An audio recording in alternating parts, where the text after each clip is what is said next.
Jóhann, ég er nú fann að kannast ágætlega við þig og mig grunar að það er engin sláttur á þér þrátt fyrir flottan sigur. Það þarf að vinna 3 leiki og... Já, skiptir ekki máli hvort við vinnum með 1 eða 20 eða hvernig sem þetta fór. Við fáum bara 1 punkt og þetta er bara úrslitakeppni og það sem skiptir máli er bara frammistaðan og hvernig við komum út og hún er bara mjög, annan leikluti og fyrstu 5 í seinni eru bara mjög góðir og bara frammistaðan bara virkilega góð. Hverju þakkar þetta? Þetta var einhvern veginn aldrei spurning, virtist vel. Þegar við þegar við finnum taktinn þá erum við bara, það er bara mjög erfitt að fer einhver bolti á stað og þá er bara erfitt að ráða við okkur. Ég get ekkert útskýrt hvað það er, við erum bara með fantagott lið og mér finnst við nýta okkar styrkleika mjög vel á báðum endum og bara einhvern veginn kreista bara það sem hægt er út úr þessu.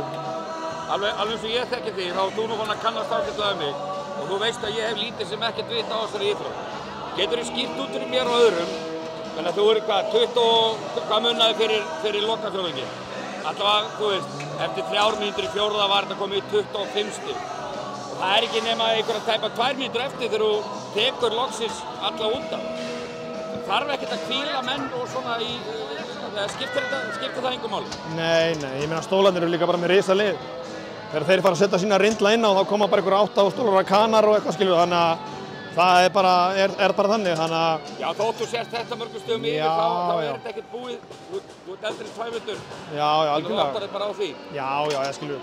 Svo líka bara vilja menn spila og ég meina, þannig að það er bara þannig líka. Ef þetta hefði verið komið í finals og þá kannski hefur þú fljótt kannski hugsað meira að hvíla menn, eða hvað? Já, skilur, þetta er líka bara momentið, þetta er bara staðurinn og stundin sem allir vilja vera í og menn vilja vera inn á gólfinu og það er engin þreyttur þegar í svona... Ég verður síðan að fá að spyrja það út í, veit ég hvort það er búið að tilkynna, en hvað, ef þessi dómur stendur varandi Kane, þá er hann í 2 leikja banni. Ég meina, hvað finnst þér það, ef það er? Ég skilur svo sagði ég viðtalið náðan, þetta er... Fyrir mér er þetta í alla staði astanlega, eða bara fáránlegt og hvernig staðið er að þessu, hvort sem hann hafi brotið eitthvað af sér eða eitthvað, en það var bara eftir að dæmi í þessu og ég ætla ekkert að tjá mig fyrir en það er komið og ég er með bara fólk bara geggjaði sjálfbáðlega sem að sjá það að bara græja þau mál og standa í því stappi og því fíaskói sem að þar fer. Þetta er ekki þitt og þú bara tekur því sem höndum ber og leikur 2 á mánudaginn? Mánudaginn.